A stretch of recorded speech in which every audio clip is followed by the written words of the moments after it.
Hi, everyone. Welcome to Copilot to the Cat AI webinars. We're very excited to have you. I'm going to be one of your hosts, just in the back, helping with like questions and tooling. My name is Ashley, and then we have our speakers that we're very excited about, Chris and Rahul, and I'll let them introduce themselves. Hi, folks. I'm Chris Gardy. I'm a product manager on the CAD advisory team. I joined about 6 months ago. Before that, I was on the Power Automate team for about 5 years. Hey everyone, my name is Rahul. I'm Chris's peer at the CAT advisory team as well. Excited to see what we have today going. Awesome. So today we wanted to do some quick setup. You can see my screen okay, Ashley? Yep, all good. Excellent. Just a quick speed run through some content from Ignite. Largely, this is going to be coming from sessions BRK 307 and 309. We'll have some links at the end of the session for you to be able to get directly to those sessions, and a bunch of AKA links will pop up as we're going along, and we can get those out to you at the end as well. I'll be covering a large chunk of this, and then Rahul will jump in for a chunk, and then we'll both be available for Q&A questions. And there's some other people in the chat, including Jocelyn Panchal, who was involved in building A365, if there's any A365 questions that come up. So, all right, let me get my screen organized. There we go. All right. So agents automate business processes using AI. They augment or perform tasks on behalf of people or teams. There's really a spectrum of agents that we talk about. So from simple retrieval agents to advanced autonomous ones, depending on organizational needs. Agents aren't a one-size-fits-all.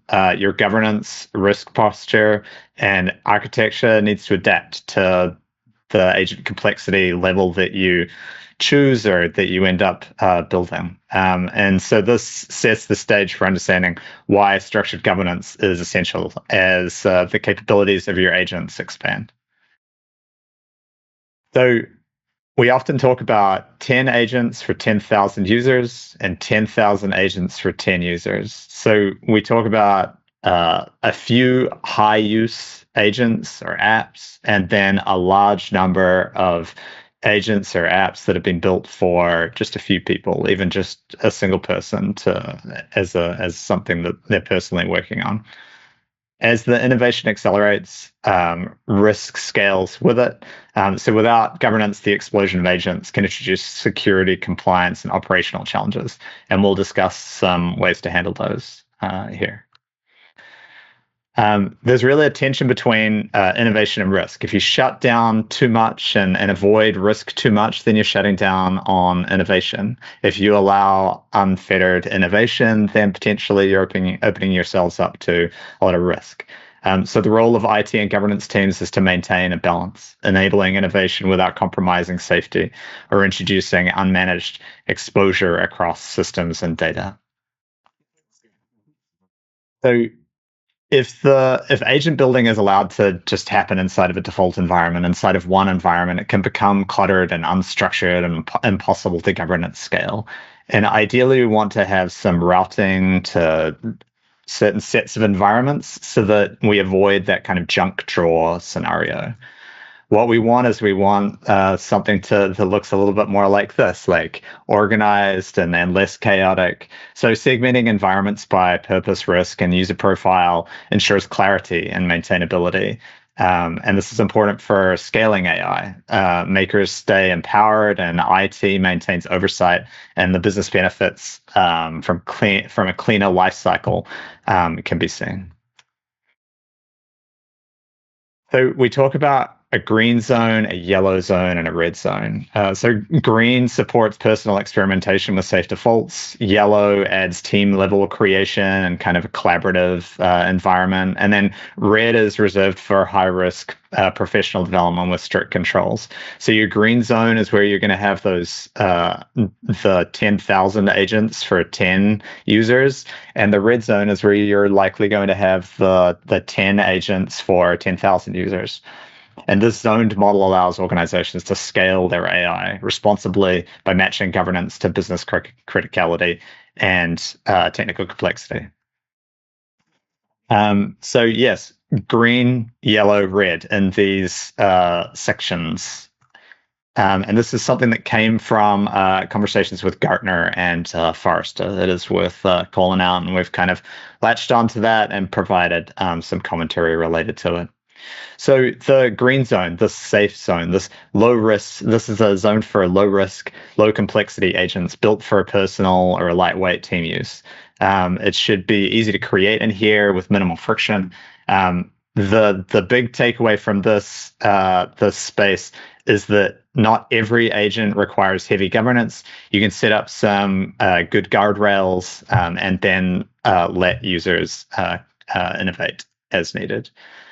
The supported zone is where you're going to have a mixture of small or agents that are shared with small groups, as well as agents that are shared more broadly.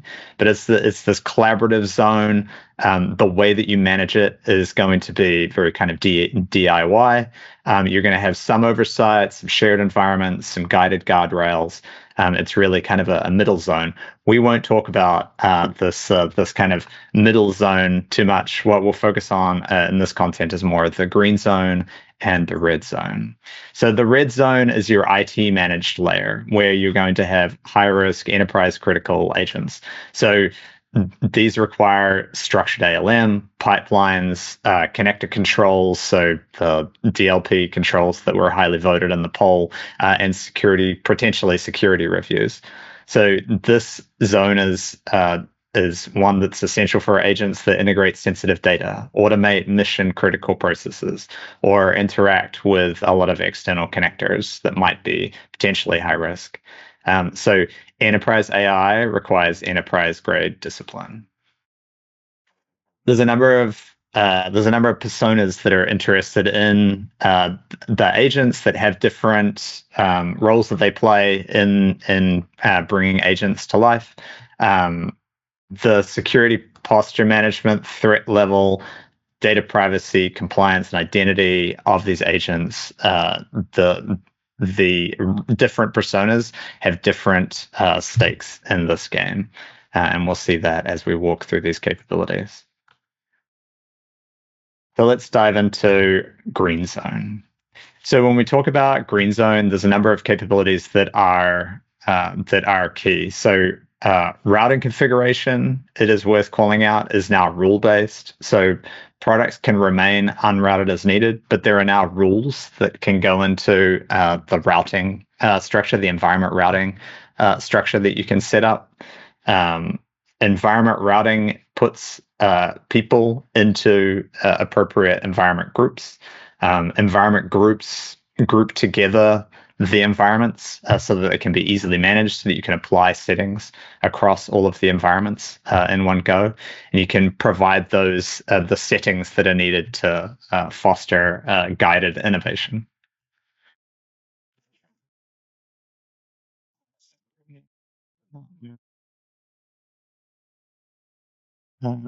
Sorry. This was on a click. Yeah, so the key thing to note in this video was just that, yes, there are now rules that you can create for routing. Rather than it being just simple routing, there's now a rules-based routing mechanism. And then there's also terms and conditions on that welcome message, which the user can go and see the details of, and then they can agree to those. Great. Routing creates isolation. It enables governance at scale, and it ensures that the environment structure grows with the organization. So this is just kind of a visual walkthrough of people in different groups on the left, landing into different environment groups on the right.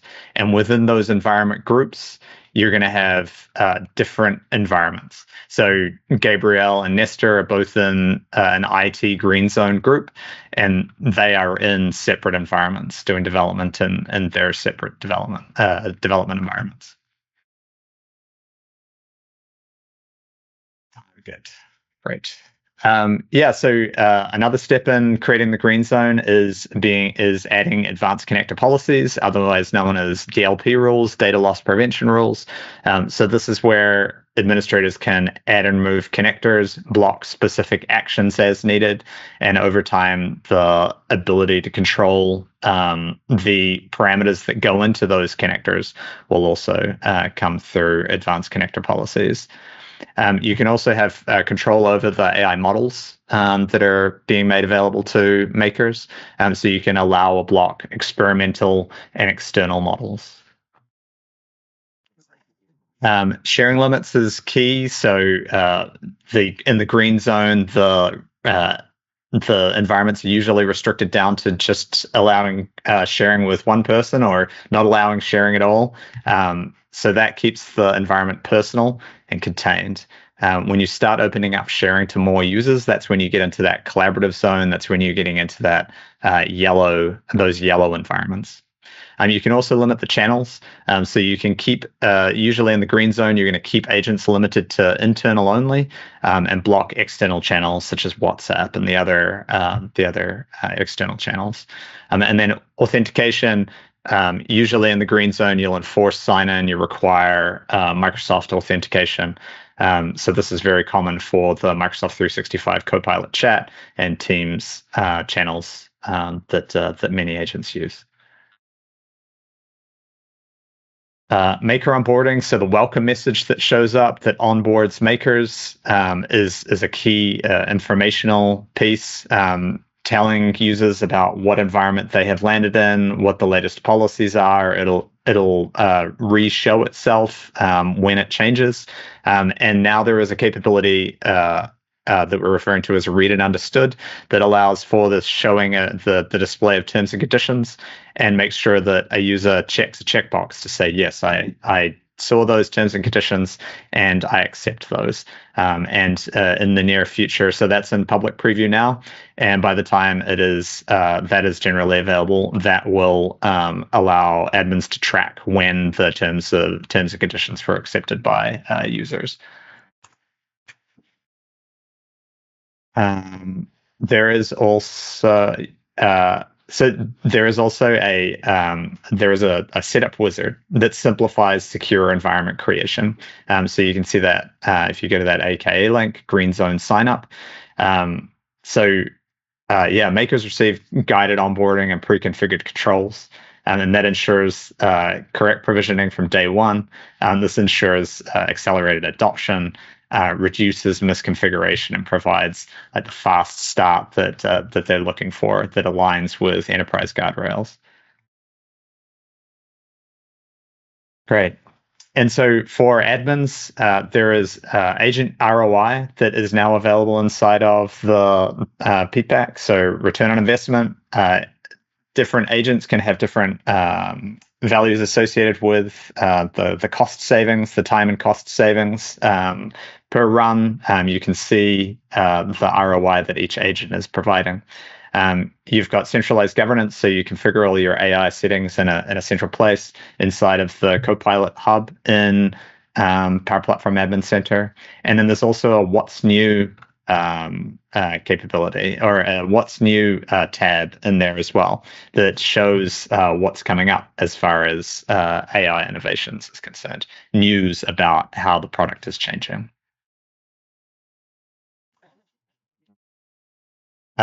So there's a bunch of links. We might put those in the chat a little bit later. Great. So once we've kind of covered the green zone, then we get into living in the red zone, living in that IT managed enterprise application mode zone. So we've got a number of steps to set up this red zone where you're going to be building your higher risk, higher use agents. So setting up groups and pipelines, agents are going to be authored and deployed, fine-tune the governance associated with them, and then provide ongoing protection. So let's touch on setting up groups and pipelines first. So this emphasizes continuous oversight, incident response readiness, and alignment between makers and IT. Yes, we'll pop over to this. So when we talk about a red zone, we're talking about pipelines being configured so that they enforce structured deployment across dev, QA, or test, and prod. This ensures consistent rules, increased security, and traceability. So this is providing application lifecycle management, or ALM, for your AI agents. Giving your organization predictable processes and minimizing deployment-related risks. So pipelines anchors safe enterprise scaling. And you can see down the bottom there about the more permissive policies and the more restrictive policies. So usually in the dev environments, the policies will be wide open to allow for any development of anything that needs to go into production. And then the settings and DLP rules, advanced connector policies, will be adjusted as needed in QA and prod to allow those agents to run successfully. Great. So then agent authoring and deployment. So inside of Copilot Studio, you are going to be doing your development. Importantly now, a deployment option is available inside of Copilot Studio. So instead of having to go to the solution to deploy, right inside of Copilot Studio now, and a user can click on deploy, they can provide the settings that they're looking for. Deployment notes get automatically generated via AI, and then the user can say deploy. And now that deployment request has gone into the pipeline to get that agent promoted from dev to QA or production. And then you can also extend those pipelines so that the admins receive an approval request. They can see those approval requests inside of Teams, and they can go ahead and review those, the details of those, and then approve them as needed. In addition to being able to review deployment requests inside of Teams, there's also now the ability to set up pipelines and approve deployment pipeline requests directly inside of PPAC. So there's a deployment hub inside of PPAC that provides information about the pipelines, allows for pipeline setup, and then the pipeline activity can be seen inside of PPAC. And the pending approvals on the pipelines are shown along with the details of those approval requests. So that is a really nice improvement as far as pipelines is concerned. Excuse me. Okay. And then of course, being able to fine tune the governance in the red zone is particularly important. So we'll jump into some key pieces there. So there's a new inventory experience. So this is in public preview right now. The inventory experience will GA in January, I am told. So this provides comprehensive visibility of your agents, apps, and flows across the environments in your tenant. So it's providing tenant-wide visibility. This improves oversight, accelerates reviews, and simplifies audits. It is near real time, so many of you would be familiar with the COE starter kit that was available, or that the CAT team made available, that had inventory that was updated every 24 hours. This inventory is now updated within 15 minutes, so it's near real time, which is fantastic. And then it's extensible via APIs and connectors, enabling organizations to integrate it into custom reporting and operational dashboards as needed. There's also the monitor experience, the monitor hub within PPAC, which provides monitoring capabilities for agents, showing session success rates, recent sessions, alerts, and much more, which is fantastic.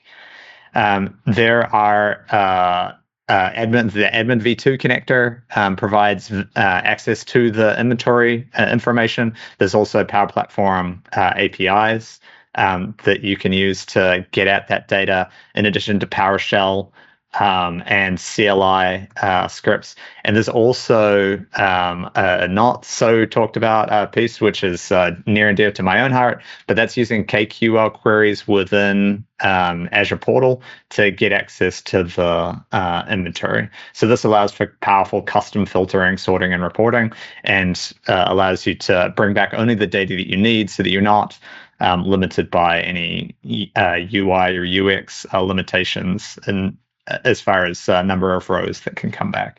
So combined with APIs and connectors, there's a deep automation possibilities with the new inventory capabilities.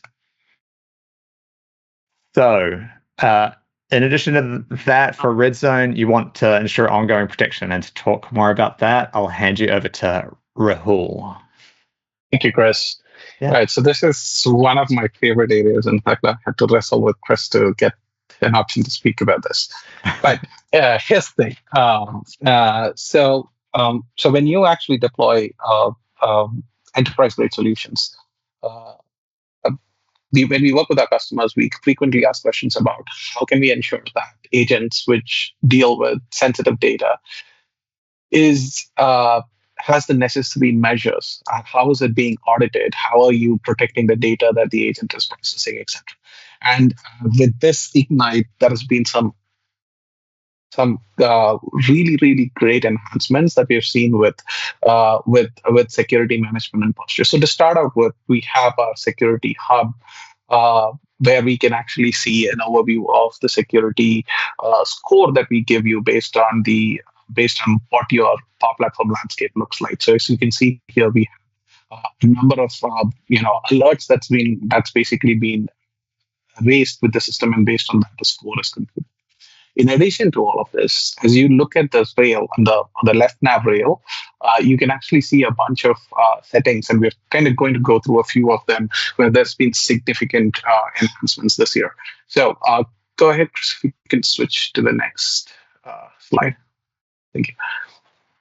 So Copilot Studio provides you built-in protection within the agent, within the product itself. So for example, the area where you can actually have where it can be actually impacted by a malicious user, etc., using things like prompt injection and things like that, is in the knowledge tools and the ability to plan how the agent plans its tasks and things like that. So to ensure that your agent cannot be attacked, we already have built-in protection within the Copilot Studio product itself, which ensures that an external user or a malicious user cannot prompt the agent to change an order of tools in which it is executed, or ask for information that the agent might provide, which might actually compromise the security of your data. So there is built-in protection already in place. However, we also have enhancements on top of this, which will allow you to even monitor this even closely. So, Chris, if you can go to the next slide. Right. We have the ability where there's all these type of different attacks is now audited in Purview within a centralized audit.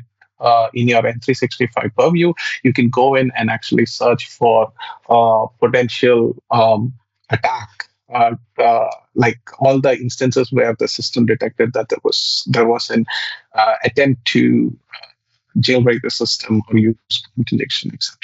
And this is you can actually leverage Defender and Sentinel to actually review that data as well.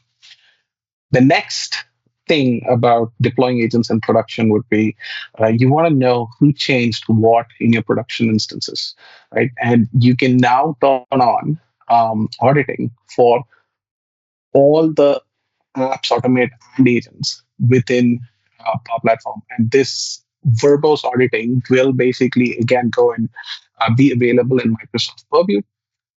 So you can prove to your audit teams that this agent was changed or updated on this day by this person, or deployed on this day, etc. So this is a vital tool in all your audit requirements, so especially folks who are here from highly regulated organizations. you can leverage this tool to actually go through your audit process. That happens frequently. And then the other thing that you can also do is, if you deal with very sensitive organizational data, you want to make sure that you keep a track of this. And just a note, it is possible for folks who are familiar with Microsoft Purview. If you're not familiar with it, and you have your own little external storage for security incidents and SIEMs, you can actually move your Purview data into your own storage and actually keep it, retain it as full storage, etc. So we have all those capabilities that is flowing directly into Purview. This is a huge, huge win for it. This is my favorite feature. This is my top release of this year from governance perspective. You can now have the ability to intercept every message that comes in, every tool invocation that comes in, and pass it through your own security filters, your custom security filters, or use a tool of your choice. And if you don't want to build one or use a partner, you can always use Defender. But in either case, you can now set up and find every time a tool is invoked within Copilot Studio, you can have a call that goes into an API that you set up. And within that API, you can perform your own checks and then confirm if you want to actually allow that processing to happen or not. So think about the value that you have with this in terms of a lot of regulatory customers that I work with at least ask for this capability in terms of, I want to set up my own security filters. Copilot Studio now allows you to do that. You don't have to build your agents you don't have to build your agents ground up to build these capabilities. You can build them in Copilot Studio and then extend it to bring in your own security filters into assessment. All right, Chris, let's move to this one. So today, this particular feature is supported by Microsoft Defender. And if you and the partners listed below, they all have implementations that you can actually purchase and connect to Power Platform. And you can, as long as you have an admin capability, you can always connect it to your. You can sign into your Power Platform admin center and connect your runtime protection partners into your environment and ensure that it actually get the right required filter protection in place so that you can actually influence this process as well. Nice. Thanks, Rahul. Chris, Rahul actually wants us to try and build our own runtime extensibility support for this. Build a little our own custom runtime security check. So we'll see if that happens. That'll be certainly, certainly Defender offers a really good implementation of this. So yeah, Rahul and I talked about a number of key red zone capabilities. So Security Hub inside of PPAC, providing security visibility and settings, auditing and visibility, deeper auditing and visibility available inside of Microsoft Purview, and then security extensibility, Rahul's favorite feature. You can build your own, you can leverage third parties, or you can leverage the support that's inside of Defender. And so we covered briefly kind of the green zone creation and the red zone creation. Hopefully that was a good little overview. There's a bunch of links that are available for Power Platform adoption guidance. So there is documentation out there for Power Platform adoption guidance. We can put some of these AKAs in the chat. There's also an architecture center for the Power Platform and Copilot Studio that is super useful. And then there is a Copilot Studio kit, which we haven't talked about today, but builds upon some of the capabilities that are available inside of Purview and PPAC to provide additional visibility into monitoring, advanced testing, and the like. And then there are a bunch of links. I might grab a bunch of these AKA links and put them in the chat. But the breakout sessions that we largely pulled this content from are BRK 307 and BRK 309. And I will actually put those in the chat right now. So I want to thank you to everyone here for attending, and have a good evening, afternoon, morning, noon, night. And we will see you guys next time.